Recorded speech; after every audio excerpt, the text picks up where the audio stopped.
não é? Vamos ver aqui só se tá. Muito bem, gravando uma aula de prescrição. É a última causa de extinção da punibilidade que a gente estuda e a gente estuda ela separadamente das demais em razão da sua complexidade, não é? Bom, vamos primeiro saber o que é prescrição, não é? Prescrição, ela é a perda, ok. Prescrição é a perda do direito de punir do Estado pelo não exercício no lapso de tempo determinado na lei penal. Não há mais interesse estatal na repressão do crime, tendo em vista o decurso do tempo e porque o infrator não reincide, readaptando-se à vida social. Deixa eu explicar uma coisa para vocês. O Estado ele tem o poder de punir, não é? Um poder, um direito e um poder ao mesmo tempo, não é? Só que esse poder ele não é eterno. Ele tem que exercer esse poder dentro de um prazo que a lei determina. Por quê? Imagina, uma pessoa praticou um crime, 20 anos depois ela sofre uma pena.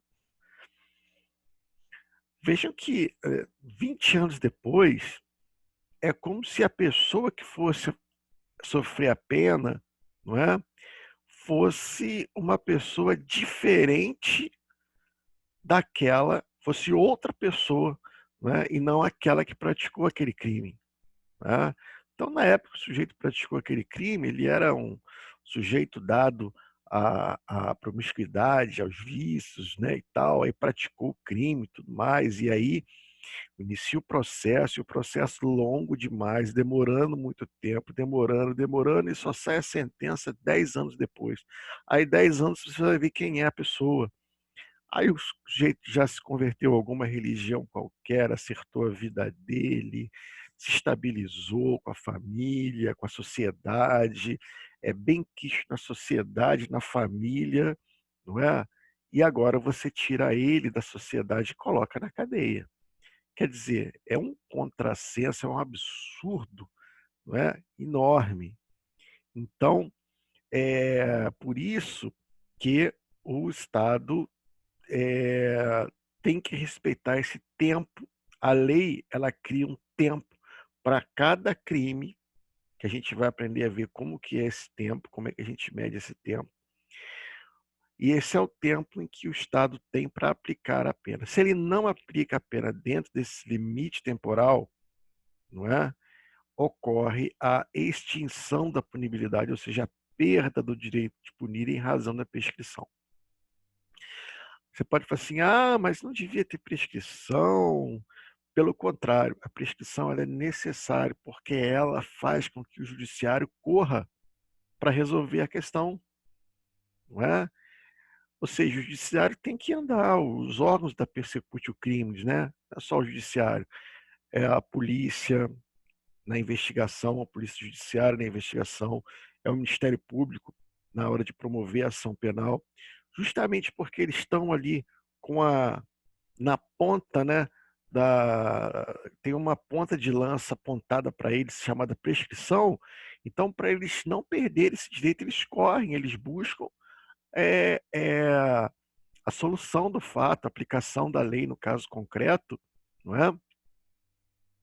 Então é necessário que haja a prescrição. Nós temos alguns crimes que são imprescritíveis, nós vamos ver já já, não é? É, mas na grande maioria dos crimes eles são prescritíveis. Observação: tendo em vista que a prescrição é considerada matéria de ordem pública, deve ser decretada de ofício ou sob provocação das partes, inclusive em ações de impugnação, habeas corpus, revisão criminal, mandado de segurança ou através dos recursos em geral. Vejam, a prescrição o juiz pode decretar de ofício ou ele pode ser provocado de qualquer forma, por meio de petições simples, por meio de recursos, habeas corpus, mandado de segurança, qualquer forma, tá? Porque é uma questão de ordem pública.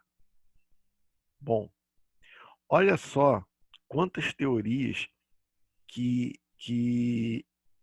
embasam a questão da prescrição, né? Teoria do esquecimento. Após o decurso de certo tempo, que varia conforme a gravidade do delito, a lembrança do crime apaga-se na mente da sociedade, não havendo mais motivo, né, para a punição. E realmente, a pessoa esquece, a sociedade esquece, né? É claro, tem os crimes bárbaros, né? A sociedade não esquece, mas não, não são todos os crimes que são dotados aí de tamanha barbaridade, né? Teoria da expiação moral. Com o decurso do tempo, o criminoso sofre expectativa de ser descoberto, processado e punido, o que já lhe serve de aflição. De fato é mesmo. Esse tempo em que ele fica escondido é o inferno. É o inferno. Não é? Eu posso garantir isso para vocês, porque a gente conversa com os clientes, né? Eu conheci um sujeito que ficou 20 anos foragido esperando prescrever um homicídio. Ele diz que em 20 anos ele envelheceu 80. É uma coisa horrível, não é? Isso já serviria, porque o cara fica naquela, ele simplesmente não vive. Viver como foragido é a pior coisa do mundo. Teoria da emenda do delinquente. Olha, o decurso de tempo faz por si só mudanças no comportamento, presumindo-se a sua regeneração e demonstrando a desnecessidade da pena. Então, é o que eu falei, às vezes você pode lançar a pena sobre uma outra pessoa, né? Outra pessoa, entre aspas, né? Uma pessoa já envolta dentro de um contexto social, né? Teoria da dispersão das provas. O decurso do tempo provoca a perda das provas. Torna-se quase impossível realizar um julgamento justo muito tempo depois da consumação do delito. Claro, testemunha esquece, não é? Dos fatos, não é? Então, assim, é muito difícil. Depois de 15 anos, a pessoa vai lembrar de uma coisa que ela viu há tempos atrás? Às vezes sim, às vezes não, não é? Teoria psicológica. Com o decurso do tempo, o criminoso altera seu modo de ser e de pensar, tornando a pessoa diversa daquela que cometeu a infração. Nenhuma dessas teorias elas são absolutas, tá?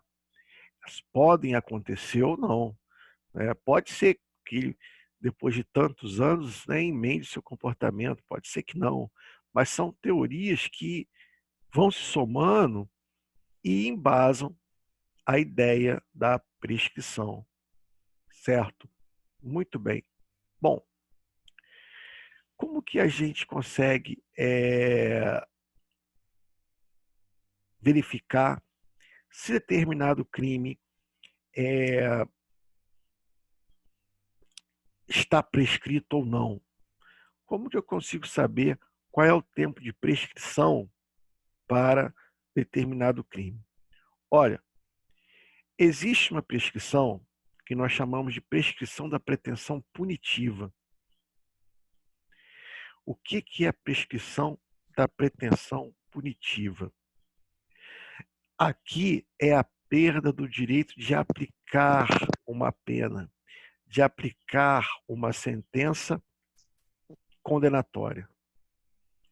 Como que eu faço para verificar, por exemplo, em quanto tempo prescreve um crime de homicídio antes de transitar em julgado? Ou seja, quanto tempo eu tenho para ter uma sentença condenatória transitada em julgado? Não é?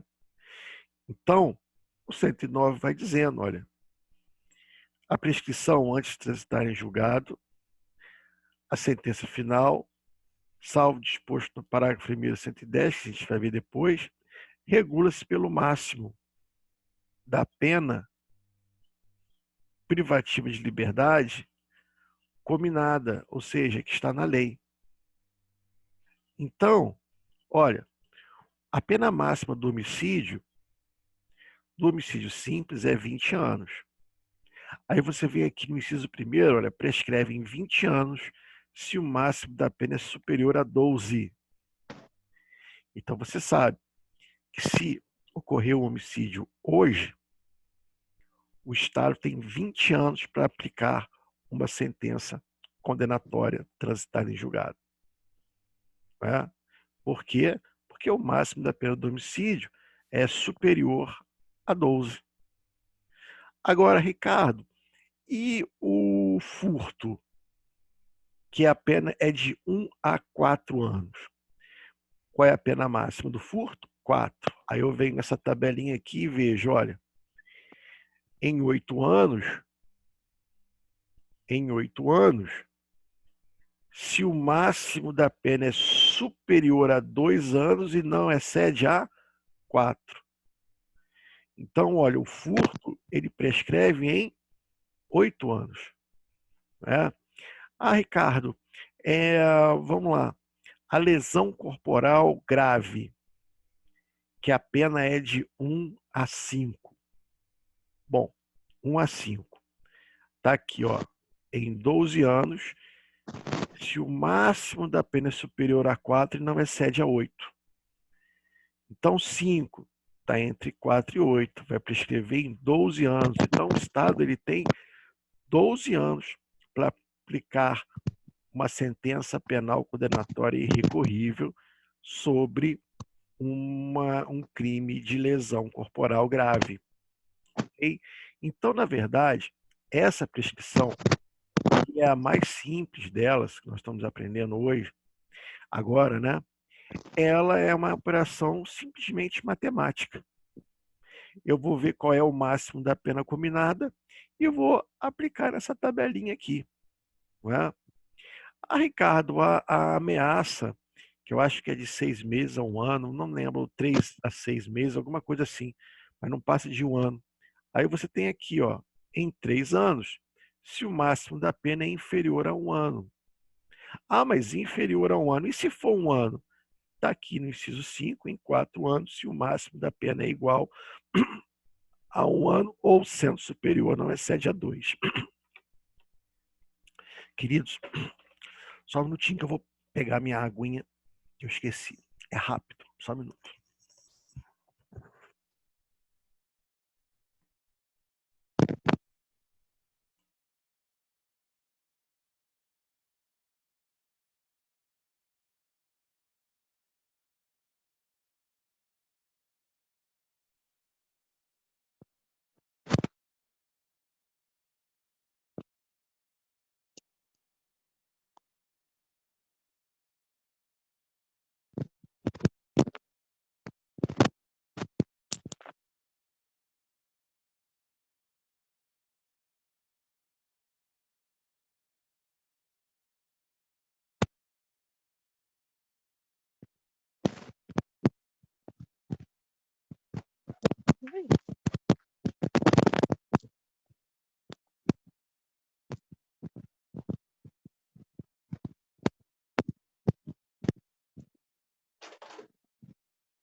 Então, agora sim.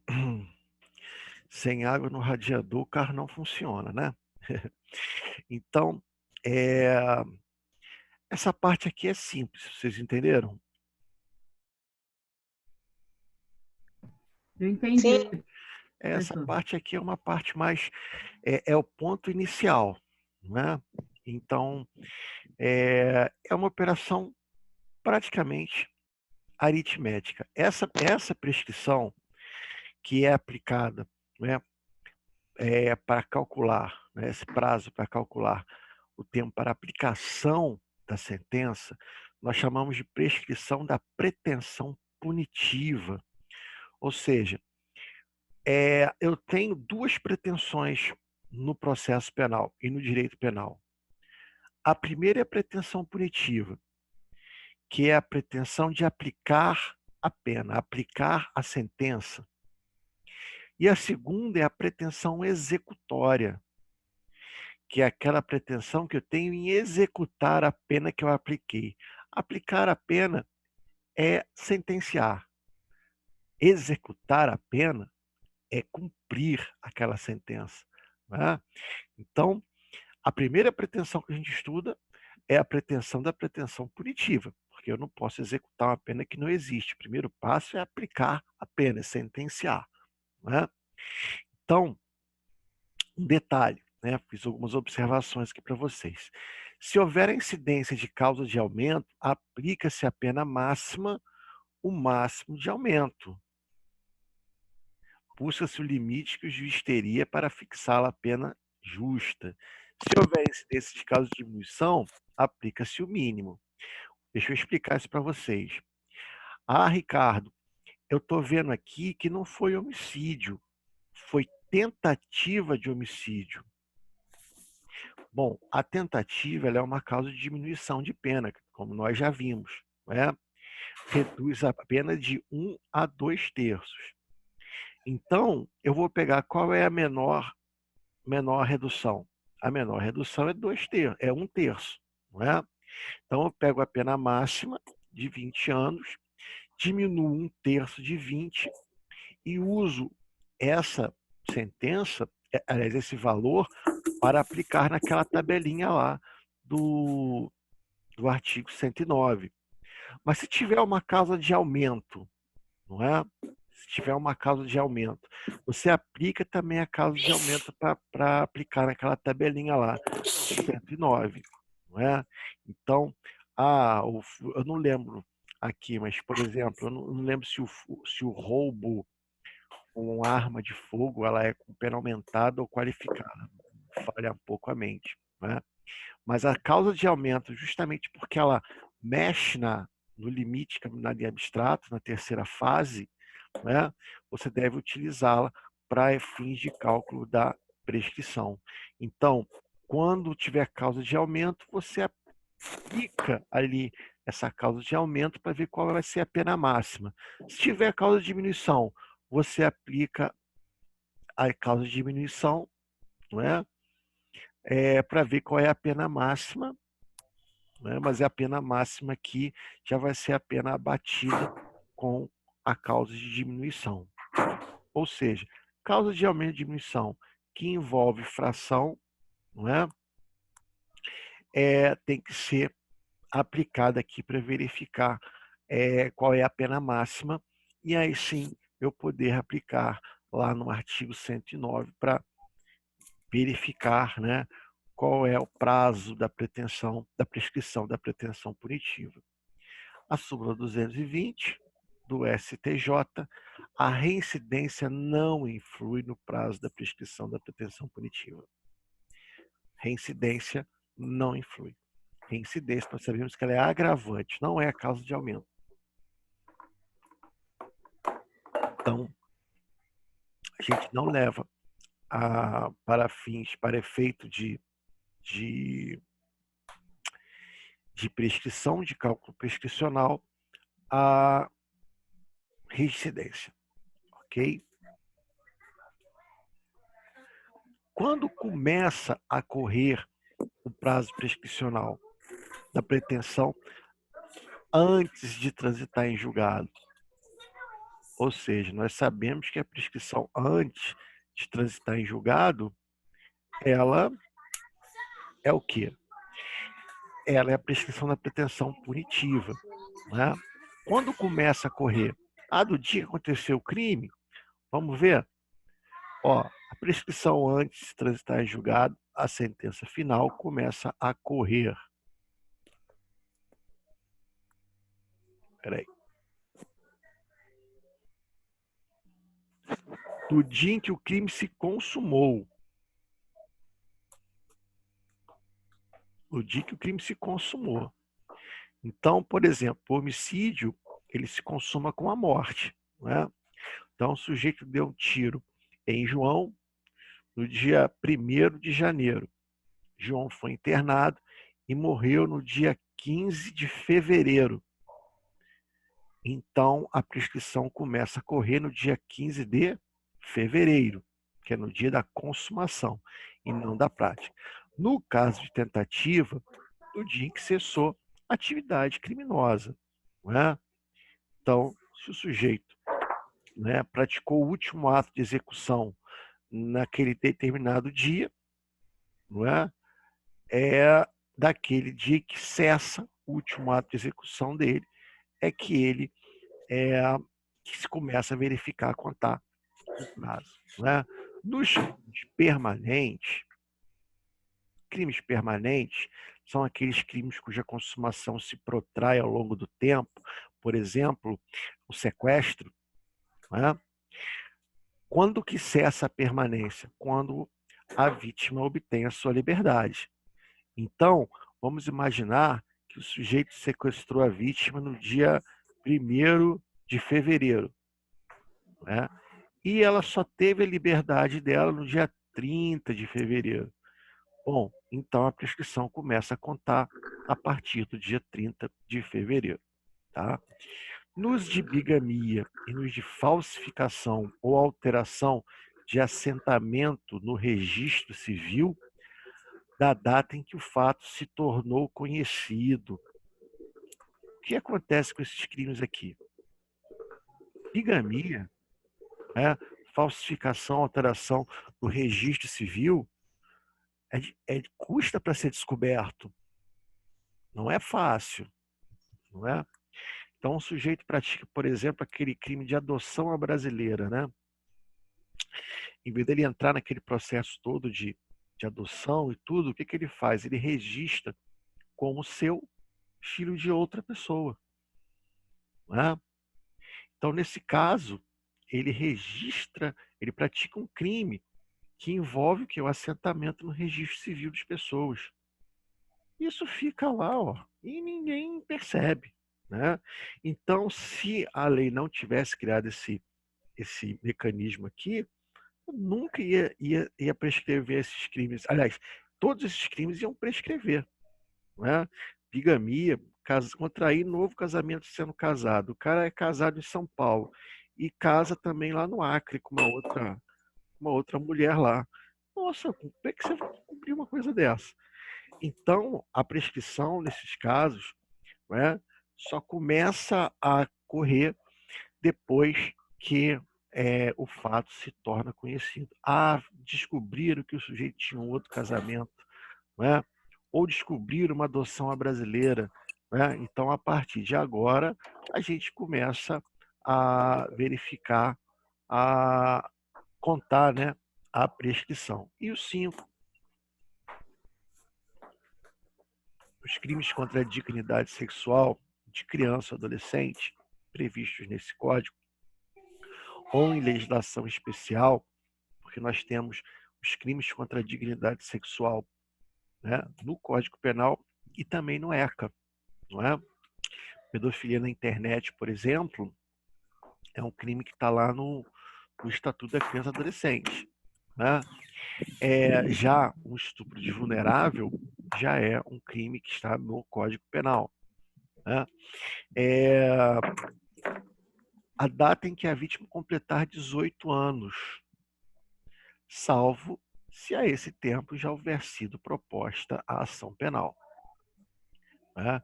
Então, se, por exemplo, né, o pai ou o responsável pela criança ou adolescente, né, descobre que ela foi vítima de um crime, de um abuso sexual, por exemplo, e ele já inicia a ação penal, também começa a correr o prazo prescricional. Não é? Lembrando que a prescrição ela serve para quê? Para obrigar o juiz a falar, ó, corre aí, meu irmão, aplica a pena. Então é necessário que ela exista para obrigar o judiciário a cumprir, né, até mesmo o princípio da efetividade, não é? Então, mas vamos imaginar que essa criança guardou esse trauma consigo, não é? E, e não contou para os pais. Isso é muito comum, não é? Quando ela completa 18 anos, agora ela tem maturidade suficiente, né? Então agora a partir dos 18 anos é que começa a contar esse prazo não é, para a prescrição desses crimes. Isso é muito relevante, né? Isso foi uma modificação, não estava na lei, isso foi uma introdução recente, não é? Quando vocês pegarem no código de vocês, vocês vão ver, né? Introduzido pela lei e tal. Isso aqui é muito relevante. Por quê? Porque, de fato, a pessoa ela é vítima, né, de um crime desse tipo e ela não comunica a ninguém. Ela vive debaixo daquele trauma, né, durante muito tempo. E se ela não comunicar a ninguém, pode acontecer de quando ela quiser ver o sujeito ser responsabilizado por esse crime, não consiga mais por conta da prescrição. Então a lei chegou aqui e falou: opa, não. Quando começa a correr depois da data que você fez 18 anos, salvo, obviamente, se os pais já iniciaram a ação penal, né? Já correram atrás, fizeram registro de ocorrência, o delegado de polícia já pegou, já mandou para o Ministério Público foi e promoveu a ação, né? Até aqui entenderam esse marco inicial da prescrição? Sim, professor. Opa, então ótimo. Sim. Show. Agora a gente vai falar da outra prescrição. Agora a gente vai falar da prescrição depois de transitar em julgado a sentença final condenatória. Agora é a prescrição da pretensão executória. Né? Prescrição da pretensão executória. O que é isso? Bom, primeiro a minha pretensão era aplicar a pena, era sentenciar. Agora a minha pretensão é executar aquela pena. A minha pretensão agora é fazer com que o sujeito cumpra aquela pena em um dos presídios, né? Ou seja, no sistema prisional. Né? Então, como que a gente calcula agora? Eu já sei como que se calcula a prescrição antes de transitar em julgado. Né? Pego lá a pena máxima do crime, né? Se tiver causa de aumento ou diminuição, eu uso ela para verificar qual é a pena máxima, né? E jogo na tabelinha do 109. Mas e agora que o juiz já calculou a pena? Agora não é mais de 6 a 20, agora ele já calculou em 15, 16. Né?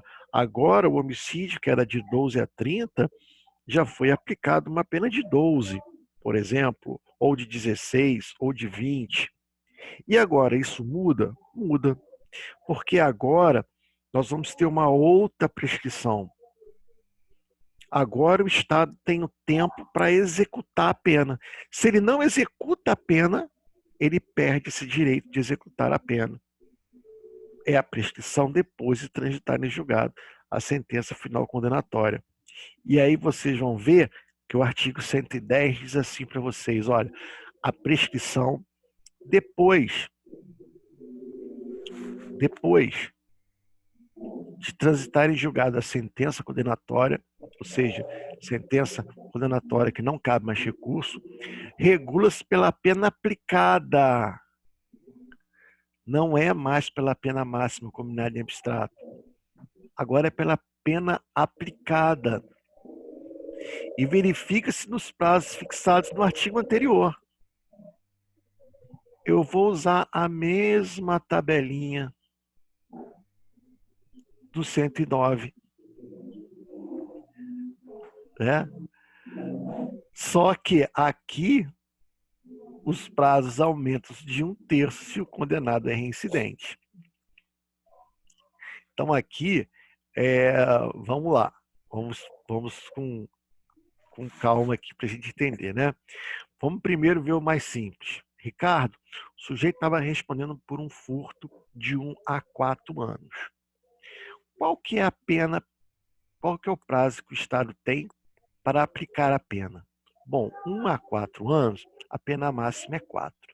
Então, eu tenho aqui, olha, que em 8 anos, se o máximo da pena é superior a 2 e não excede a 4.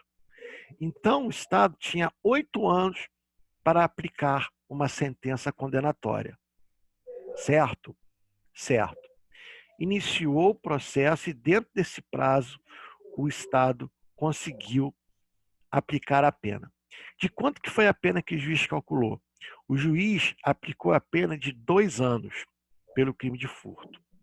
Qual é o tempo que ele tem agora para executar essa pena? Vamos lá. O tempo que ele tem agora para executar essa pena, eu vou pegar a pena que ele aplicou 2 anos e eu vou jogar aqui, olha. Em 4 anos, se o máximo da pena é igual a 1 ano, ou sendo superior, não excede o quê? A 2. Então, agora o Estado tem 4 anos para executar a pena. Então, o sujeito viu que foi condenado, que não cabe mais recurso, ele pinoteou. Fugiu. Ninguém sabe, ninguém viu. Contratou aquele advogado, o Dr. Pinotti, né? Dr. Pinotti é o melhor criminalista que existe na história do planeta. Até hoje ninguém descobriu um advogado melhor do que o Dr. Pinotti, né? Então, ele sumiu. Então, agora eu tenho 4 anos para aplicar essa pena aí, né? Vamos pegar mais um exemplozinho aqui para a gente brincar um pouquinho? A gente vai aprendendo brincando. Quer ver, ó? Vou pegar um crime aqui bem tosco.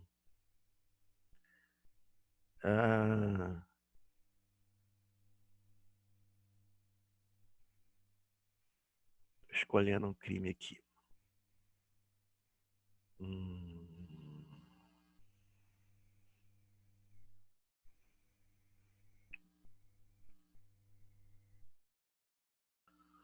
Vamos falar aqui do crime de roubo qualificado. Roubo qualificado, deixa eu ver aqui, com emprego de arma branca.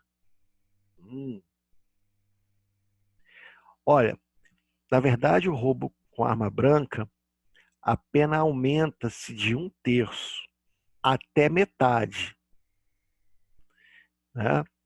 Está lá no artigo, se vocês quiserem acompanhar aí, artigo 157,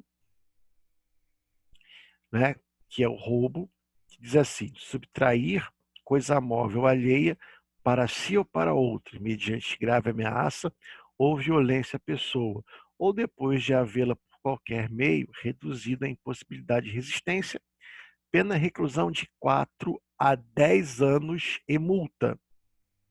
Só que aí vem aqui o parágrafo 2º e diz assim: a pena aumenta-se de 1/3 até a metade. 6. Se a violência ou grave ameaça é exercida com emprego de arma branca. Então, o que acontece? O menor, ele chega, pega um caco de vidro, não é? Encosta em você e fala assim: titia, joga a grana toda para cá, senão eu vou te cortar. Não é? Aí você pega a grana toda, dá para esse moleque, né? E ele sai correndo. Né? Qual que é a pena máxima dele? A pena máxima vai ser reclusão de 4 a 10, então é 10 anos, mas aumenta de metade. Então a pena máxima dele é 15 anos. Em quanto tempo o Estado tem para aplicar a sentença? Vamos lá, 15 anos. Vamos ver aqui. Opa! Logo de cara, olha, em 20 anos, se o máximo da pena é o quê? Superior a 12. Então, nesse exemplo que eu te dei, o Estado tem 20 anos para aplicar a sentença. Aí, muito bem, o Estado fez o quê? Aplicou a sentença. Deu a pena mínima para ele com um aumento de metade. Então, ficou 4 anos mais a metade, 6. 6 anos foi a sentença condenatória dele, que não cabe mais recurso. Qual é o tempo que o Estado tem para executar essa pena? Eu venho aqui, olha, 6 anos. Vamos ver aonde que é. Olha, em 12 anos, se o máximo da pena é superior a 4 anos e não excede a 8. Então, o Estado agora tem 12 anos para executar essa pena. Cadê o sujeito para aplicar a pena? Vamos procurar. Se não achar em 12 anos,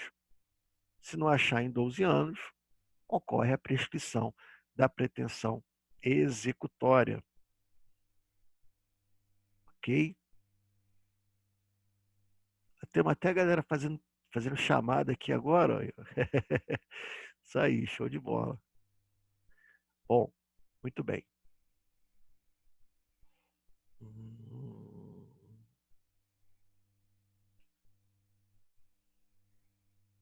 Entenderam essa brincadeira? Estamos indo, professor. Né? Siga em frente. Quer fazer mais um testezinho para fixar? Ué, seria bom. É Vamos bom. lá, vamos lá. Agradeço. Vamos lá. Vamos imaginar aqui então, ó, pegar um outro crimezinho aqui.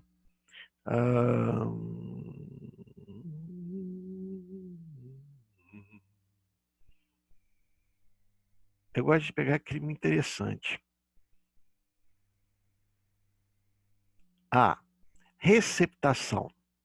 180 do Código Penal. Adquirir, receber, transportar, conduzir ou ocultar em proveito próprio ou alheio, coisa que sabe ser produto de crime, ou influir para que terceiro de boa fé adquira, receba ou oculte. Então, o sujeito, né, está lá na feira de Acari, não é? E ele olha assim, tá lá, né, um MacBook lá em cima da. Aí ele pergunta assim: ô amigo, me fala uma coisa, quando você está pedindo esse MacBook aqui, esse MacBook eu estou pedindo 2 conto. Pô, só 2 conto? Caramba! Mas esse MacBook aqui na internet, ele é 18 mil reais. Como é que você está me vendendo por 2 conto? Parceiro, para mim saiu de graça. Só pulei o muro da casa da titia e pronto, tá aí. Para de falar besteira e leva por 2 conto. Então tá bom. Aí ele compra. Está praticando um crime de receptação. Aí eu vou ver a pena da receptação. A pena está lá, ó, reclusão de 1 a 4 anos. Pena máxima, 4 anos. Qual é o tempo que o Estado tem para aplicar a sentença condenatória pelo crime de receptação? Eu venho aqui nessa tabela. Ó, quanto tempo vai prescrever 4 anos? Em 8 anos, se o máximo da pena é superior a 2 anos e não excede a 4. Então, o Estado tem 8 anos para aplicar uma sentença condenatória a esse sujeito. Até aqui entenderam? Sim, perfeito. Perfeito, Sim, né? sim. Mas o Estado rapidinho pegou e puniu esse cara, né? Não perdeu esse prazo de prescrição aqui. E ele foi condenado, vamos lá, reclusão é de 1 a 4 anos. Vamos imaginar que o juiz aplicou uma pena boa para ele, aplicou a pena de 1 ano. Agora eu quero saber quanto tempo que o Estado tem para executar essa pena. Aí eu pego a pena que foi aplicada, que é 1 ano, e jogo aqui de novo. Aí eu vou ver aqui, ó, em 3 anos, se o máximo da pena é inferior a 1. Vai prescrever em 3 anos? Não, porque aqui é inferior a 1. E no meu caso lá foi o quê? Foi 1, não é? Olha aqui a tabela de cima. Em 4 anos, se o máximo da pena é igual a 1 ano ou, sendo superior, não excede a 2. Então, quanto tempo que o Estado agora tem para executar essa pena? 4 anos. Se ele não executar a pena agora em 4 anos, a contar da sentença, ele perde o direito de executar essa pena. Ocorre a extinção da punibilidade. Entenderam agora? Sim, agora Sim, foi. sim. Agora foi? Eita! Isso aí, cara. O negócio é aprender. né? A gente vai brincando, vai bater na cabeça daqui, bater na cabeça dali e, e encaixa, né? Então, a prescrição, depois de transitar em julgado a sentença condenatória, regula-se pela pena aplicada, se verificada e verifica-se nos prazos do artigo anterior. Era a brincadeirinha que eu estava fazendo com vocês. A única diferença é que se o sujeito for reincidente, né, aí aumenta de 1/3 se o condenado é reincidente. Então, se você viu lá, né, que o prazo prescricional era de 6 anos, não é? Mas o seu era 12 anos, por exemplo, o crime, mas o cara era reincidente, aí você tem que aumentar 1/3. Aí vai 1/3 de 12 é 4, aí vai ficar 16 anos. Não é? A única ressalva que faz é que aqui a reincidência é utilizada. Tá? Aumenta-se de 1/3 se ele é reincidente. E falando aqui.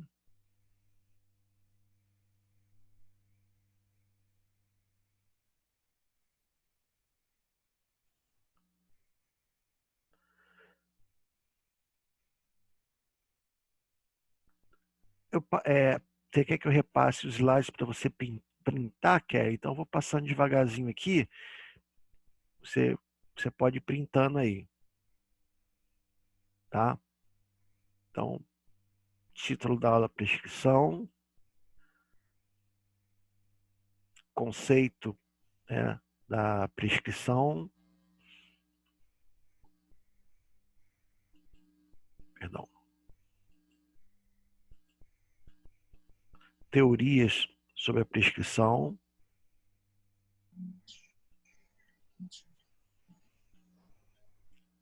Artigo 109, que é a prescrição antes de transitar em julgado. Só estou passando aqui porque a colega pediu para passar para que ela quer printar. Tá? Prescrição da pretensão punitiva.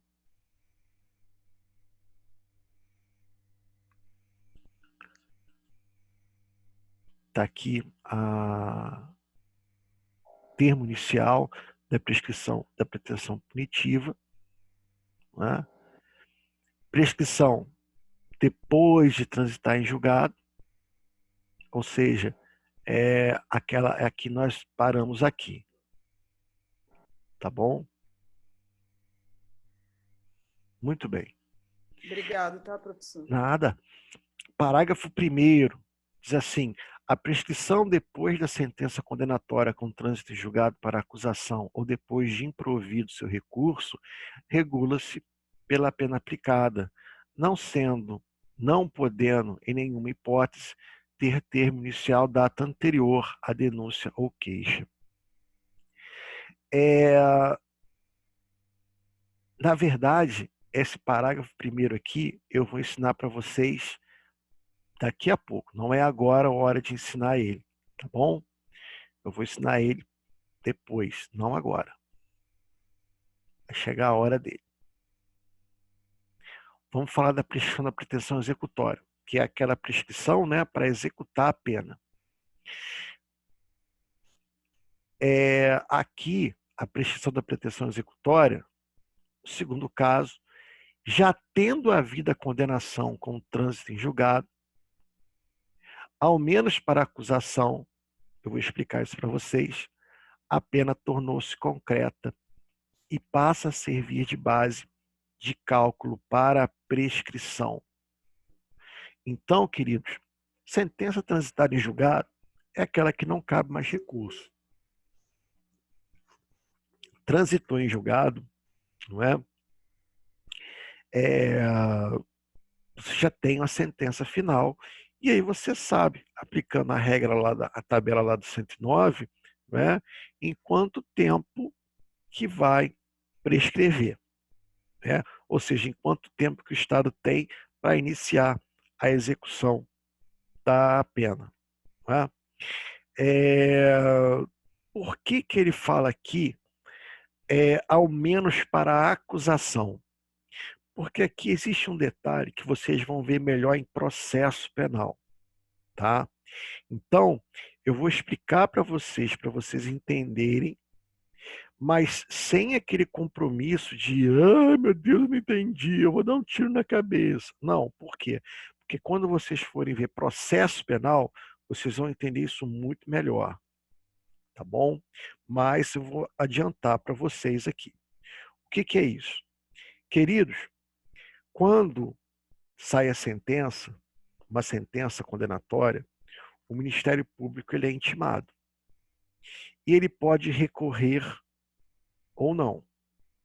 Se ele recorre, ou seja, ele quer aumentar essa pena, então ainda não houve o trânsito em julgado, porque ainda vai julgar o recurso do MP. Se o MP não recorre, aí agora a defesa vai recorrer. Só que o que acontece? Se o Ministério Público não recorreu no prazo que ele tinha, transitou em julgado para ele.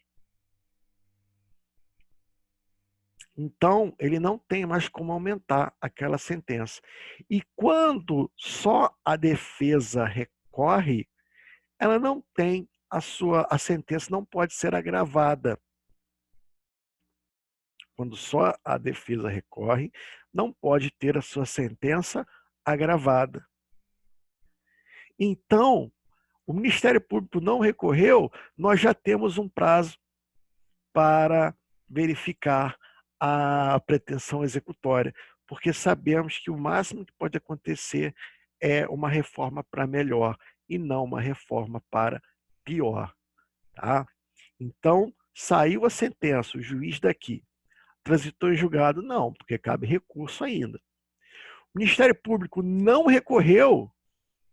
Eita! O Ministério Público não recorreu, então essa pena não pode ser mais aumentada. Então, dali, já transitou em julgado para MP e eu já posso começar a contar a pretensão executória dali. Não é? A defesa recorreu, sim, mas a defesa recorreu, o máximo que pode acontecer é melhorar. Né? Então, a sentença já se tornou imutável para o MP. Então, o Ministério Público dançou, então já pode começar a contar o prazo prescricional dali. Súmula 146 do STF, a prescrição da ação penal regula-se pela pena concretizada na sentença quando não há recurso da acusação. Olha só que sacada linda para o advogado, né?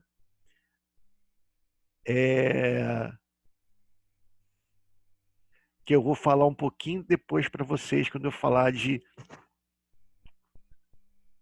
a prescrição intercorrente, eu vou explicar isso aqui um pouco melhor para vocês. Mas olha lá, o Ministério Público não recorreu da minha sentença, não recorreu da sentença do juiz. Não é? Então, a sentença do juiz foi de 1 ano, prescreve em 3. Eu entrei com apelação. Depois da apelação, eu perdi a apelação, mas entrei com embargo infringente. Perdi o embargo infringente, entrei com recurso especial. Perdi o recurso especial, entrei com recurso extraordinário. E perdi lá na frente o recurso extraordinário. Mas isso foi 5 anos depois dessa sentença, ou seja, já prescreveu. Né? Então, aqui é uma questão também para o advogado se dar bem, né, com a prescrição. Não é à toa que o Barroso, naquele voto dele, que entendia que era possível a execução da pena depois depois da sentença de 2º grau, era justamente por isso. Por quê? O advogado ele começa a mandar recurso, nunca começa a executar a pena e quando vai executar a pena não tem mais o que executar, porque já prescreveu. Ou seja, o Estado pega um cheque sem fundo. Né? Então, interessante isso. E quando começa o prazo, né? Quando começa o prazo para a execução da... Outra aqui, os recursos ao suspenderem o prazo prescricional. Nós ainda vamos falar da suspensão do prazo, Ivana. Tem aquelas situações em que o prazo fica suspenso, sim. Mas nós vamos falar daqui a pouquinho, porque se eu falar agora vai dar cagadeira na galera, né? Então, o artigo 112 vai dizer assim: no caso do 110 desse código, a prescrição começa a correr. Ou seja, qual é o termo inicial? Termo inicial, né, da prescrição após a sentença. Após a sentença, eu quero prescrição o quê? Da pretensão executória. Então, começa a contar do dia que transita em julgado para a acusação.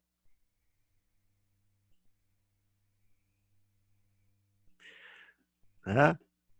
Ou seja, o Ministério Público não recorreu, transitou em julgado para o MP, dali começa a contar a prescrição da pretensão executória. Ou que revoga a suspensão condicional da pena ou livramento condicional. Vocês se lembram desses dois institutos aqui, né? Suspensão condicional da pena e livramento condicional. Então, o sujeito foi condenado a uma pena menor que 2 anos. Não é? Aí você deu a suspensão condicional da pena. Mas ele não respeitou as limitações que você impôs e você revogou a suspensão condicional da pena e agora vai mandar prender para executar a pena. A partir do dia que você revogou, começa a contar o prazo dessa prescrição executória. Ou então, o sujeito está cumprindo pena, teve o livramento condicional, mas ele foi infiel e você revogou o livramento condicional. Então, agora que eu revoguei o livramento condicional, eu quero que ele volte para o cárcere para terminar o cumprimento de pena. E eu tenho prazo para fazer isso. Vocês vão ver que aí, no caso, o prazo vai ser calculado em cima do restante da pena que faltava. Ou seja, o prazo, o início, né, do prazo da prescrição da execução da pena é justamente quando eu tenho um título executivo, que é o trânsito em julgado para acusação, ou quando eu revogo um benefício como esse aí, que é a suspensão condicional da pena ou livramento condicional, que eu quero jogar o cara para dentro do presídio depois. Eu tenho prazo nas duas hipóteses, tá bom? O inciso 2 vai dizer para a gente o seguinte: do dia em que se interrompe a execução, salvo quando o tempo da interrupção deva computar da pena. Isso aqui é um outro que eu vou falar não agora, vou falar daqui a pouco para vocês, tá? Não agora.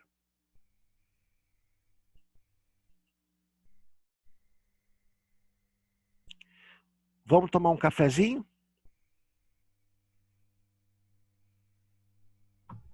Vamos? Vamos tomar um café, né? São 10h26 no meu relógio aqui. Quando for 10h40, a gente volta. Pode ser? Pode ser, professor. Ok. Bem que eu falou que a gente tinha que fazer jejum, oração. Nossa. Essa matéria, hein? É. Tomar litros de café. Na verdade, o que acontece? Você fixa legal isso aqui mesmo quando você começa a fazer exercício, boba. Isso aí. Começa a fazer exercício, aí tu vai deitar e rolar nisso aqui, que isso aqui é muito bom. De repente, a gente pode até, na próxima aula, fazer uma aula de resolução de exercícios. Eu posso preparar uma aula Seria ótimo. de exercícios para a gente fazer e fixar isso aqui, não é? Hoje a gente pega a teoria, não é? E no próximo sábado a gente faz uma resolução de prescrição, que aí passa a régua, tá bom? Sim, sim. Ok. Valeu, gente. Vamos tomar um cafezinho, daqui a pouco a gente volta. Valeu. Sim. Valeu. São aqui, muito bem. Redução dos prazos da prescrição. Ufa! Aqui é muito bom. 115. São reduzidos de metade os prazos de prescrição quando o criminoso era ao tempo do crime menor de 21 anos ou na data da sentença maior de 70 anos. Né? Então aqui é interessante. Por quê? Tive um caso aqui em Valença que o rapaz, que eu fiz um júri dele, né? De homicídio e ocultação de cadáver. Né? O processo demorou muito, foi muito longo, e ele foi condenado, tanto no homicídio quanto na ocultação de cadáver. Só que o que aconteceu? Na ocultação de cadáver, né, como o prazo prescricional dele contava pela metade, então, só para vocês terem noção aqui, deixa eu só ver, só me engano foi 1 ano. Já vou ver aqui agora, peraí. Ocultação de cadáver 211 do Código Penal. Peraí que a gente vai brincando, e na brincadeira a gente vai se entendendo. Deixa eu achar aqui. 211.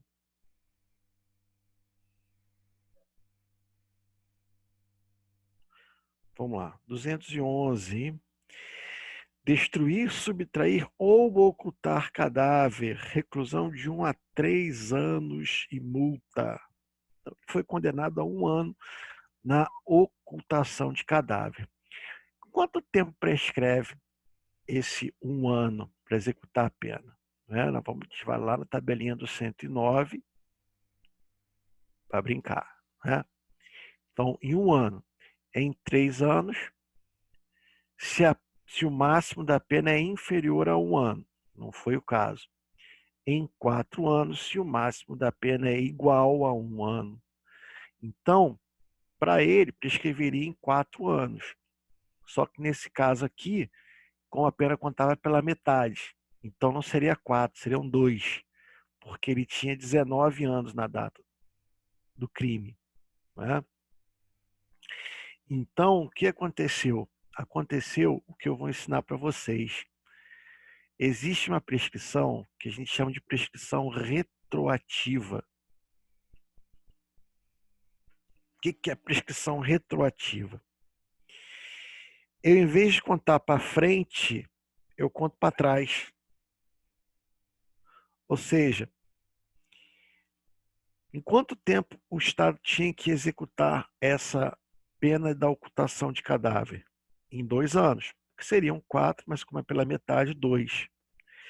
Só que olhando para trás, se entre a data do recebimento da denúncia e aquela sentença passou mais de 2 anos, ocorreu a prescrição retroativa. Então, na verdade, ele teve a prescrição retroativa, ficou condenado somente pelo homicídio, que foi 19 anos, que a gente recorreu, caiu para 15, e 15 anos ficou. E tá bom demais da conta. Né? Porque se eu te contar como é que foi o crime, você vai ficar me olhando de cara feia depois o resto da faculdade. Né? Mas enfim, então essa aqui é a redução. Né? Eu vou falar melhor da prescrição retroativa, é só para vocês terem essa ideia. Né? O sujeito maior de 70 anos foi condenado pelo homicídio. Né? Então agora o Estado, você já viu lá, né, que ele tem 20 anos para executar a pena. 20 anos para uma pessoa que não é idosa. Se for idoso, é 10 anos só, é a metade. Tá bom? Mesma coisa o menor, né, foi condenado a 19 anos na data do fato, foi condenado a 1 ano, a pena prescreve em 4, não é? Só que no caso não é 4, são 2, porque o menor de 21 na data do crime e o maior de 70 na data da sentença, a pena é contada pela metade. Agora que a coisa vai pegar, pro lado de vocês o bicho vai pegar. Ainda vai piorar mais, professor? Meu Deus. Agora que começa o filme de terror, minha filha. Ah, tá, entendi. É agora que o Fred Krueger aparece no filme. Antes estava só a musiquinha e a clima de tensão. E agora o Fred Krueger vai aparecer. Ou Michael Myers, ou enfim, né? Quem você quiser aí no filme, né? Eu adorava filme de terror quando era moleque. Adorava ver filme do Conde Drácula, né? Puxa vida, bons tempos. Hoje o Drácula não tem mais graça nenhuma. Né? Hoje agora é zumbi. A moda agora é zumbi. Tem que ter zumbi na parada. Né? Zumbi é que é o cara. Né? Ai, ai. Na minha época, zumbi comia só cérebros. Agora não, agora ele come tudo. Né? Então até o zumbi mudou. Né? Então vamos lá. Causas impeditivas da prescrição nós chamamos de causas suspensivas da prescrição. O que são causas suspensivas da prescrição? Né? São aquelas causas que fazem com que o prazo pare de contar. Não é? Então ele vai parar de contar e depois que terminar aquela causa, ele volta a contar novamente de onde ele parou. Então, antes de passar em julgado, a prescrição não corre. Antes de passar em julgado, a prescrição não corre. Ou seja, uma causa suspende. Está suspenso, né? A corrida do prazo prescricional, digamos assim, né? Enquanto não resolvida em outro processo, questão de que dependa o reconhecimento da existência do crime. Então, vamos imaginar o seguinte: seu cliente está respondendo por um crime de bigamia. Só que aí você entra no cível com uma ação para anular o primeiro casamento. Se anular no cível, o primeiro casamento não tem bigamia. Então, o que o juiz criminal faz? Ele suspende o processo criminal e aguarda o cível decidir se aquele primeiro casamento foi anulado ou não, para ele então condenar ou absolver depois no crime de bigamia. Enquanto ele suspende esse processo, também suspende o prazo prescricional. O prazo prescricional para de correr ali. Né? 2. Enquanto o agente cumpre pena no exterior. Então, o sujeito foi condenado aqui, mas está cumprindo pena no exterior. Então, não corre a sentença, não corre o prazo prescricional dele aqui. Começará a correr quando ele terminar de cumprir a pena no exterior. Né? Aí é aquela questão, né? Terminou de cumprir a pena no exterior. Ele vai vir aqui. Aí, Brasil, ó, tô chegando aqui para cumprir minha pena porque eu sou um cara de boa, viu? Claro que isso não vai acontecer, né?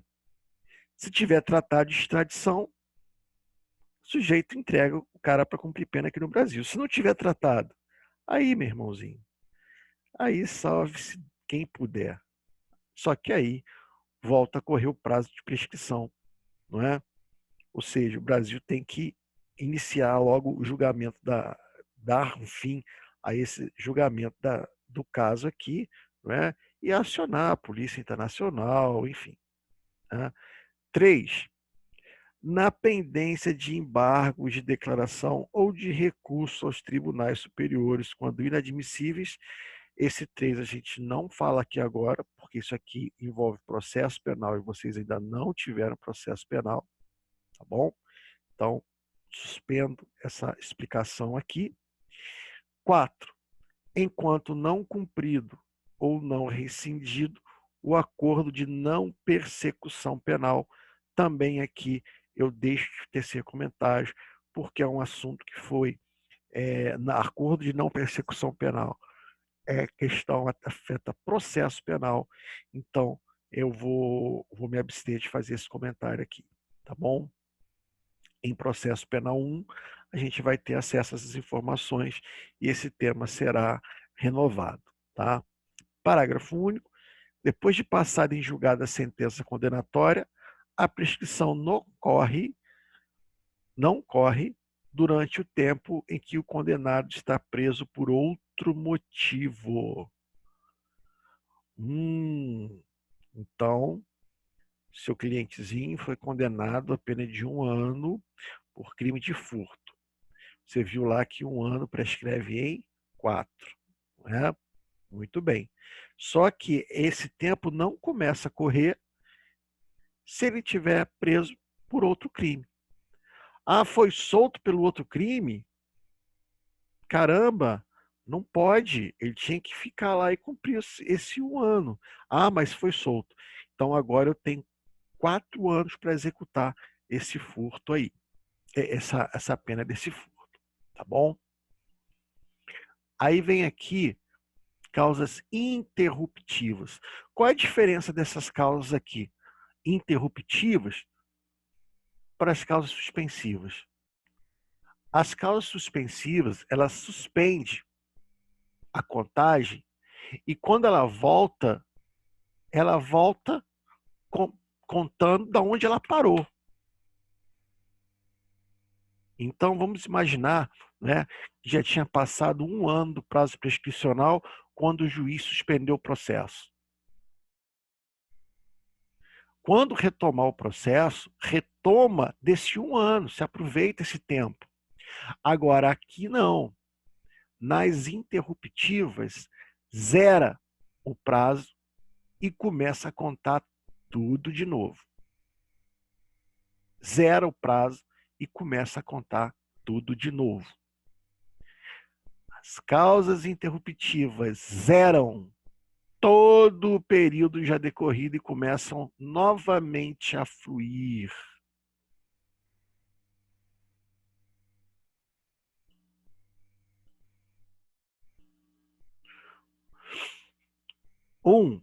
Pelo recebimento da denúncia ou da queixa.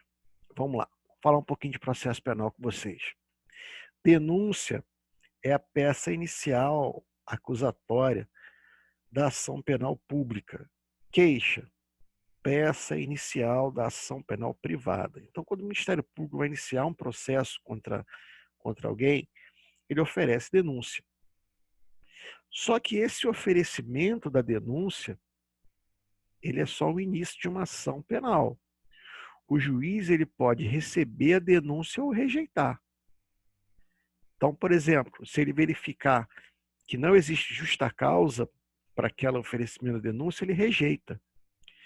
Ou então, ele pode fazer um juízo de admissibilidade e receber a denúncia. Quando ele recebe a denúncia, zera todo o tempo que ficou para trás e começa a correr de novo. Então, seu amiguinho, seu clientezinho, né? Vamos fazer uma brincadeirinha aqui de novo? Vamos lá.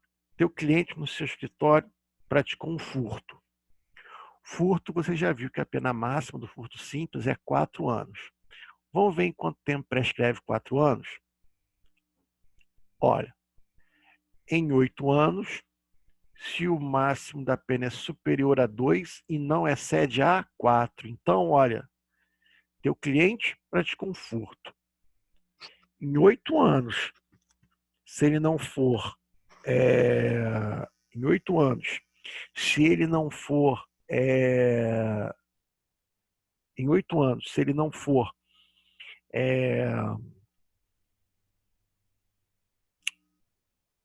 se ele não for condenado, ocorre a prescrição, não é? Muito bem. Então, você está lá, tu não faz de inquérito, tudo beleza, estou investigando e não acho, já passou 1 ano, já passou 2 anos, já passou 3, só falta 5, né? Só que aí descobre quem é o sujeito e o Ministério Público oferece denúncia. Zera e começa a contar 8 de novo. Aqueles 3 anos que passaram, zerou e começa a contar tudo de novo, né? E agora, do recebimento da denúncia, eu tenho mais 8 anos até o juiz aplicar uma sentença. Queridos, dá tempo e sobra, não dá? Dá tempo e sobra. Mas se o seu cliente tiver 19 anos, aí já não é 8, são 4. Né? Então, aqui teria, então, 4 anos para o juiz aplicar a sentença. Tá? Pronúncia é uma decisão lá no processo penal, os crimes contra a vida, que são julgados pelo tribunal do júri, o juiz, quando ele termina a instrução processual, ele dá uma decisão de pronúncia, que é aquela decisão que encaminha o fato para ser julgado perante o tribunal do júri, o conselho de sentença. O rito lá ele é bifásico. Primeira fase, diante do juiz, né? A gente faz a instrução, e aí o juiz faz um filtro, né? Se ele entender que realmente é um crime contra a vida, ele pronuncia, ou seja, dali vai ser o tribunal, vai ser julgado no tribunal do júri. Então, essa pronúncia aqui é uma zera ali o prazo prescricional e começa a contar novamente.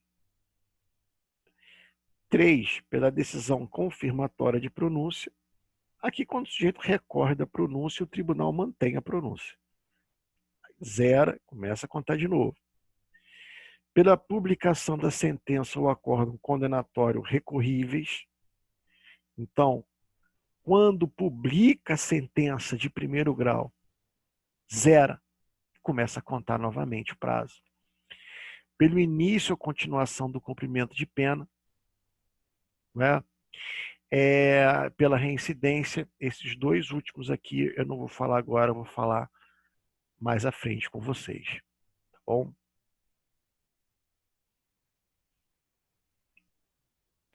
Prescrição retroativa intercorrente. Aqui que é onde a coruja dorme.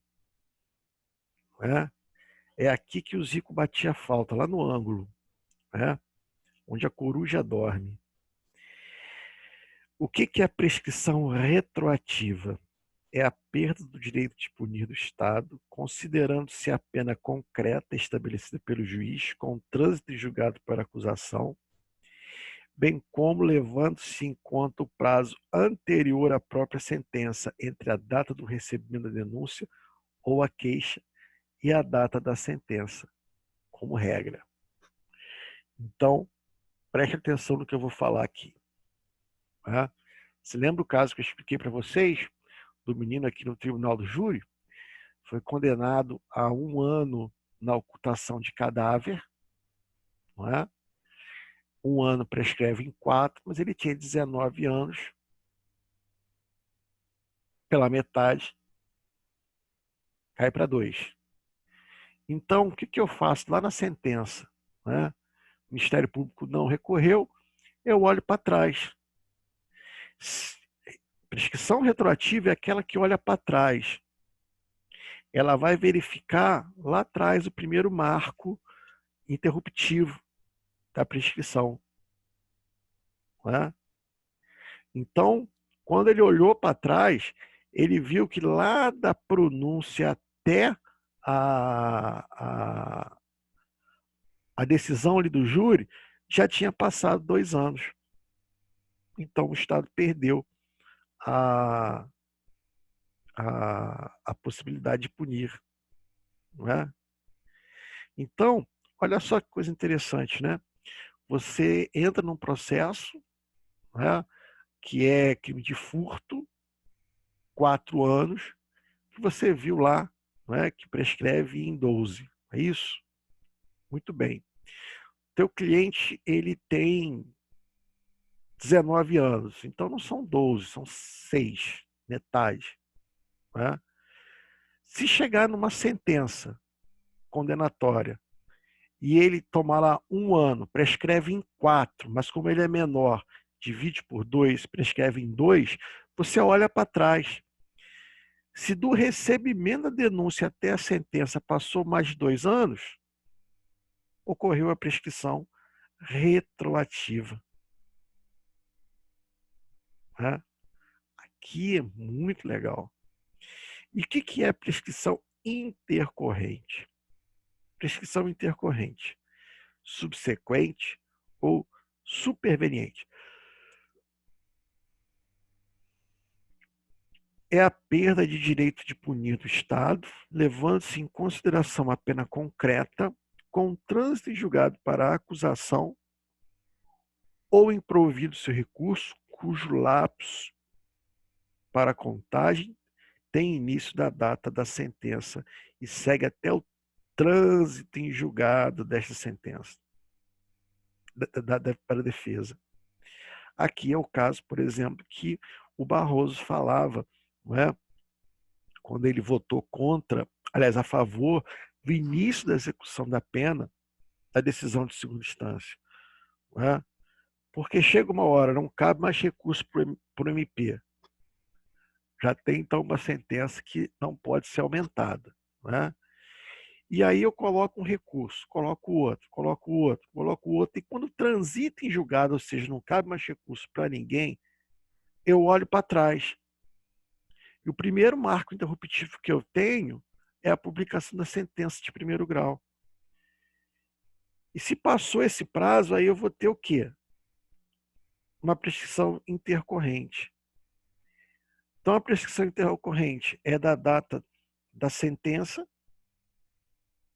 ou seja, do trânsito em julgado para o Ministério Público, quando ele deixa de recorrer ou quando ele recorre e perde, até o trânsito em julgado final. Né? É chamada de intercorrente porque você verifica ela, né, entre esses dois prazos aí. Tá bom?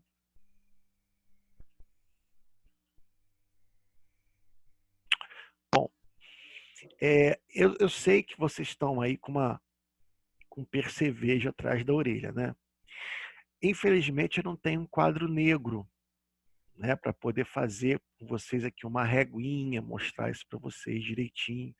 Né? Se eu tivesse um quadro negro aqui que eu pudesse fazer, ficaria muito mais fácil o entendimento, mas eu não tenho. Então, assim, o que eu posso ver é o quê? Na próxima aula a gente fazer alguns exercícios e esses exercícios fixarem melhor esse tema aí. Porque realmente é um tema, tanto que o código trata ele à parte. Né? Prescrição das penas restritivas de direito. Né? Parágrafo único, 109, aplica-se às penas restritivas de direito os mesmos prazos previstos nas penas privativas de liberdade. Vocês viram que a pena restritiva de direito, ela é aplicada o quê? De forma o quê? Substituta, né? Substituindo. Então, o sujeito foi condenado a uma pena de 4 anos que você substituiu por prestação de serviço comunitário. A prescrição vai ser o quê? Em cima daqueles 4 anos que você foi condenou, né? Como foi condenado. Prescrição da multa. A prescrição da pena de multa ocorrerá em 2 anos, quando a multa for a única cominada ou aplicada, ou seja, o cara foi condenado só a pena de multa, 2 anos. No mesmo prazo, para a prescrição da pena privativa de liberdade, quando a multa for alternativa ou cumulativamente combinada ou cumulativamente aplicada. Por exemplo, no furto, a pena é de 1 a 4 anos e multa. Então, a pena de multa vai ter o mesmo prazo prescricional da pena de 1 a 4 anos. Né? Então, 4 anos, vocês viram que a pena em abstrato vai prescrever em 12. Se ele for condenado a 1 ano, né, a pena prescreve em 4. Em 4 anos, quando prescrever a pena, prescreverá também a multa. Ok? Até aqui, sem dificuldades. Prescrição em concurso de crimes. O 118 diz que as penas mais leves prescrevem com as mais graves. No caso de concurso de crimes, a extinção incidirá sobre a pena de cada um isoladamente. Então, aqui, deixa eu explicar para vocês, né? Vamos imaginar o seguinte: o sujeito, ele foi condenado por 2 furtos em concurso material. Concurso material, você soma as penas, não é? Então, o sujeito foi condenado a 2 anos num furto e 2 anos no outro. Aliás, 1 ano por um furto e 1 ano no outro furto. E quando somou, deu 2. A prescrição agora vai ser verificada através da soma dessas 2 penas? 2? Não. É isoladamente. Ou seja, eu vou pegar a pena de um furto, não é? Um crime. Eles vão prescrever de forma individual, autônoma. Vamos imaginar que o juiz deu a pena de 1 ano para um furto e para o outro ele deu 3 anos. Caramba! 1 ano vai prescrever, vocês já viram, em 4. E 3 anos, prescreve em quanto tempo? Vamos dar uma olhadinha lá de novo no 109. Vamos de novo para a nossa brincadeirinha do 109. Ó. Em 8 anos, se o máximo da pena é superior a 2 e não excede a 4. Então, naquele furto que ele foi condenado a 1 ano, vai prescrever em 4. Né? E naquele furto que ele foi condenado a 3 anos, vai prescrever em 8. Eu não somo um com 3 para dar prescrição. Eles são contados o quê? Isoladamente, de forma independente. Tá?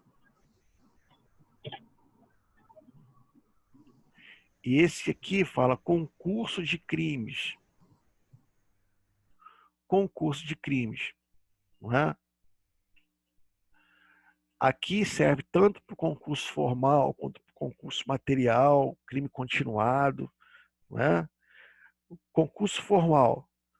Eu estava dirigindo, atropelei 2 pessoas. Uma, lesão corporal. A outra, homicídio culposo. Os prazos prescricionais são independentes. Eu vou ver em quanto tempo prescreve a lesão corporal culposa e eu vou ver em quanto tempo prescreve o homicídio culposo. E eles vão seguir caminhos autônomos. Eu não vou fazer aquela operação aritmética que a lei manda, né? Pega a pena do crime mais grave no concurso formal e aumenta, que é a regra da exasperação. Né? Eu não vou praticar. O 118 é chovendo molhado. As penas mais leves prescreve com as mais graves. Ele está dizendo o quê? A pena de prestação de serviço comunitário, por exemplo, a restritiva de direito, vai prescrever junto com a pena de reclusão ou detenção. A pena de multa vai prescrever, vai acompanhar o caminho da pena privativa de liberdade. Então, o 118, ele choveu no molhado. Não me diz nada de interessante.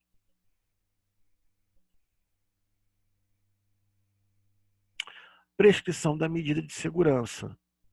Né? Ricardo, o sujeito foi absolvido, mas submetido à internação em tratamento ambulatorial. Né?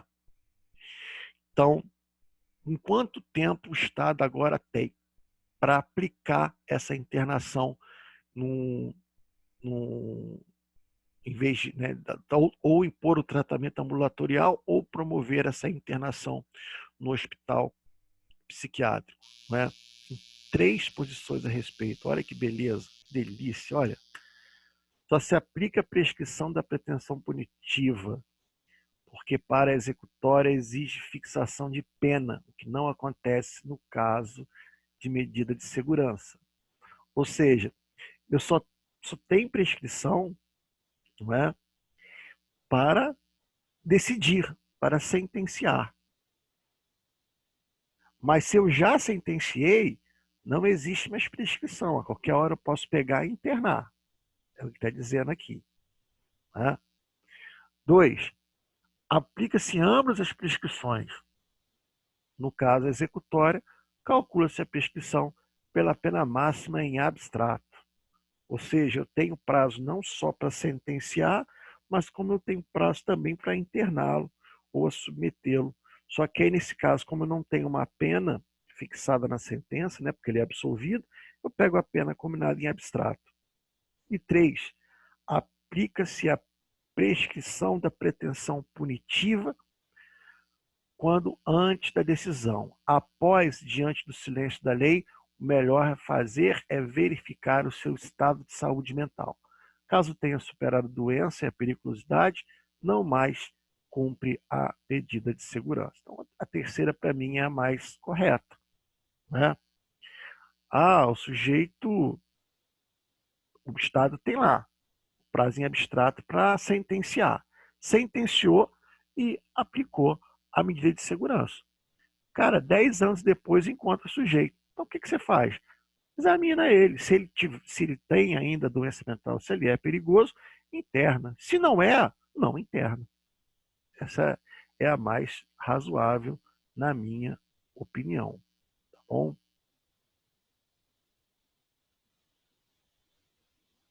7. Os senhores se lembram da detração? Detração, do tempo que ele ficou preso provisoriamente, tem que ser abatido da pena, né? Será que esse abatimento pode influenciar no prazo da prescrição? Então vamos lá. Sustentam alguns a possibilidade de descontar o prazo da prescrição provisória no cálculo da prescrição, valendo-se a analogia. Seria bom, né? Vamos imaginar que o cliente seu foi condenado a 4 anos, mas já estava 2 anos preso, né? E agora só resta para cumprir o quê? 2 anos, porque vai abater os 2 anos que ele ficou preso provisoriamente, né? Então agora a prescrição passaria a contar usando a tabelinha 2 e não 4. Então a diferença, né? Uma segunda posição defende a impossibilidade de confundir institutos diversos. A detração prevista no 42 do Código Penal serve apenas para descontar a pena definitiva o prazo da prisão provisória, enquanto a prescrição tem outra finalidade. Então aqui, pouco importa se ele ficou 2 anos preso, isso só serve para abater do tempo de pena que ele tem que cumprir, mas em nada influenciaria no cálculo prescricional. Então, tem um exemplo aqui para vocês. O réu foi condenado a 1 ano e 6 meses, apesar de ter sido preso por 8 meses. O prazo prescricional é de 4 anos, já que a detração não vai influenciar no cálculo da prescrição. De acordo com o entendimento 1, o prazo aqui seria menor. Por quê? Eu vou pegar aquele 1 ano e 6 meses, vou tirar 8 meses, vai ficar abaixo de 1 ano. E abaixo de 1 ano, lá no 109 diz que prescreve em 3 anos. Não é? E aí incidiria, então, o desconto. Não é? A pena seria computada apenas 10 meses, prescreveria em 3 anos e não em 4. Então faz a diferença a detração na hora de verificar a prescrição. Certo? Muito bem. Queridos, chorem. Misericórdia. Chorar mesmo. Chora. Lágrimas de sangue. Não vou negar. Não vou negar. Tô até cansada. Chora. Vai Misericórdia. Zoa mesmo, zoa. chorar. Pode chorar. Pisa. O seu castigo brilhou comigo sem ter porquê. A gente disfarça uma felicidade para não transparecer toda a tristeza. Ricardo, você pagou com traição aqui, eu sempre te deu a mão. Você sofreu. Você pagou com É isso aí. traição. Fechou com eu já chave vi. de ouro. Querido, eu já vim para aula hoje com a máscara do Michael Essa Myers. parte da música é sua, professor. Essa parte da música é sua. Eu já vim para aula, queridos, com a máscara do Michael Myers, porque eu já sabia. Então, cara, prescrição, se você não tiver um quadro e um lápis na mão, um pincel na mão para mostrar para o aluno, é doído. É doído. Mas olha só, o que a gente vai fazer? Né? Obviamente, vocês vão olhar novamente a aula, né? E 30 vezes. 30 vezes. E na aula que vem a gente. Ainda é pouco. E na aula que vem a gente vai fazer uma pequena revisão antes e vamos fazer vários exercícios. E aí vocês vão ver que isso aqui é uma montanha-russa. O que é uma montanha-russa? Montanha-russa, você olha e fala assim, não subo aí nem a pau. Né? Eu não ando nessa merda aí, não. Aí o pessoal fica, não, tem que ir, tem que ir, tem que ir. Você todo se cagando de perna abaixo. Aí você sobe lá, né? Não passa uma agulha. Aí você desce, Quero de novo. gritando.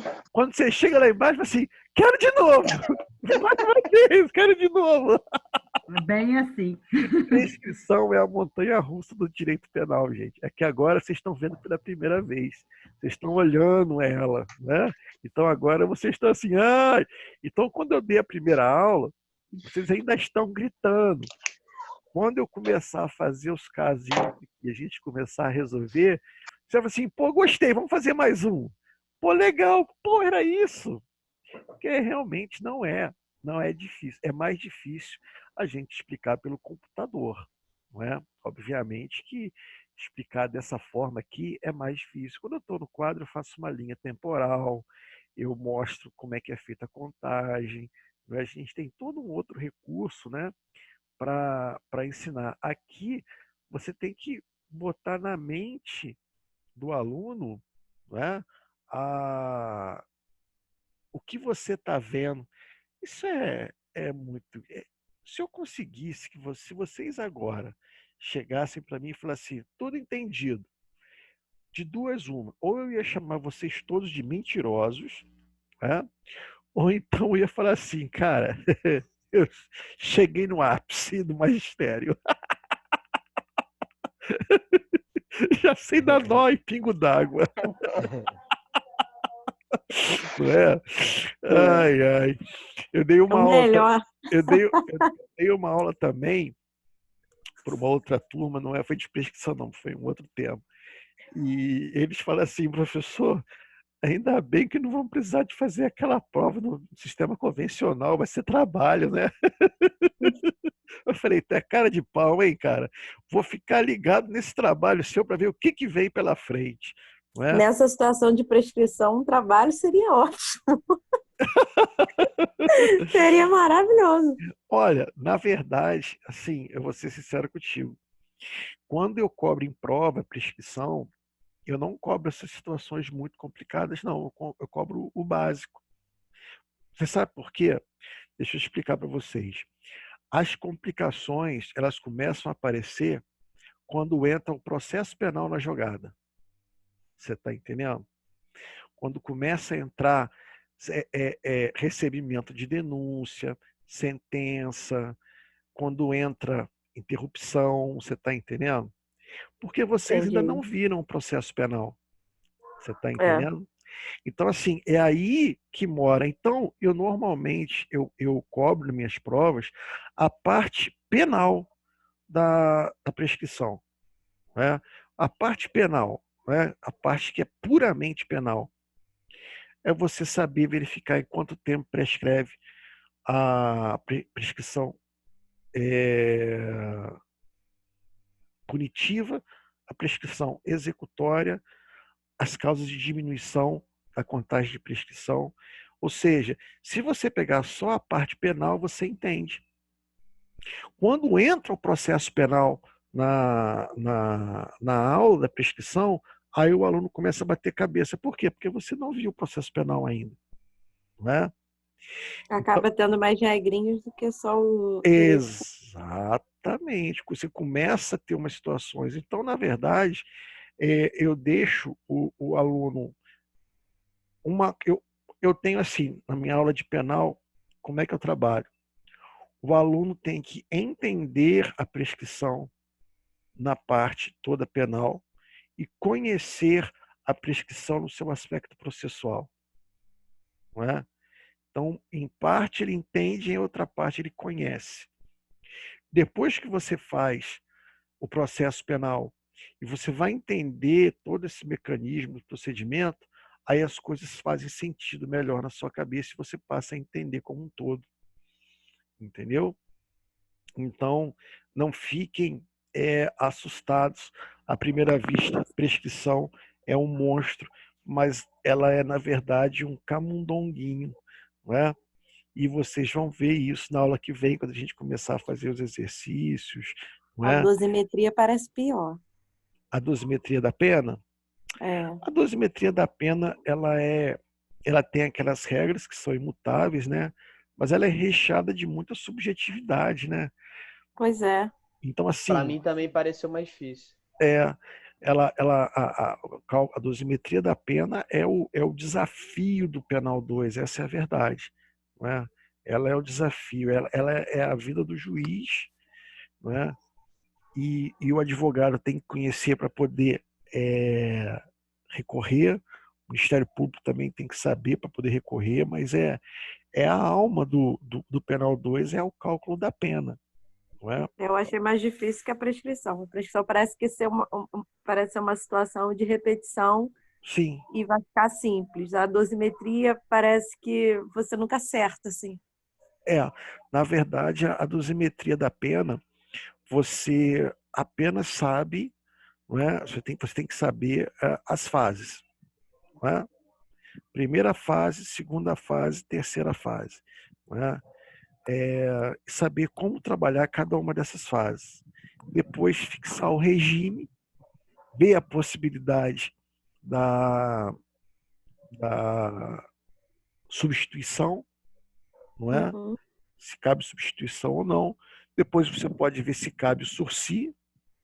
E também não é aquele bicho de 7 cabeças, não, mas de fato não é um procedimento simples, não é algo simples. Né? É a alma do Penal 2. Né?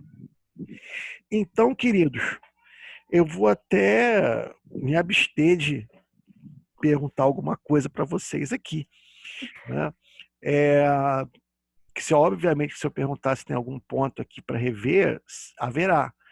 Mas eu prefiro fazer uma revisão completa na próxima aula e começar a trabalhar os casos concretos, né? E a gente poder, em 2 encontros, poder solucionar a prescrição. Normalmente eu faço isso mesmo, 2 encontros, 2 aulas para solucionar prescrição. Tá ok, moçada? Ok, professor. Ok, professor. Ok. Ok, professor. Obrigada aí. Então, Bom meus sábado, amigos, bom final de semana para vocês. Bom final de semana para vocês também, tá? Você também, né? Não se assustem, porque na próxima aula a gente vai, eu vou dar um jeito, eu vou inventar um mecanismo aqui de fazer uma doideira, não é? Na aula de vocês aqui, né, para mostrar isso ainda com mais tranquilidade para vocês. Bom? Ok. Eu só vou passar o sábado com esse samba na mente, mas tá tudo certo. Olha, eu vou falar uma coisa. Eu passo a vida com esse samba na mente. E Vitor Hugo, então, filho? Eu passo a vida com esse samba na mente. Aliás, o que mais tem acontecido nessa pandemia é samba na minha cabeça. Doutor, será que eu posso falar com o senhor? Aconteceu um problema aqui. Eu falei, claro, meu filho, eu tô ouvindo. Fale à vontade. Um abraço para vocês, meus amigos. E com Deus. Professor. Tá bom? Valeu. Tchau, tchau. Mestre.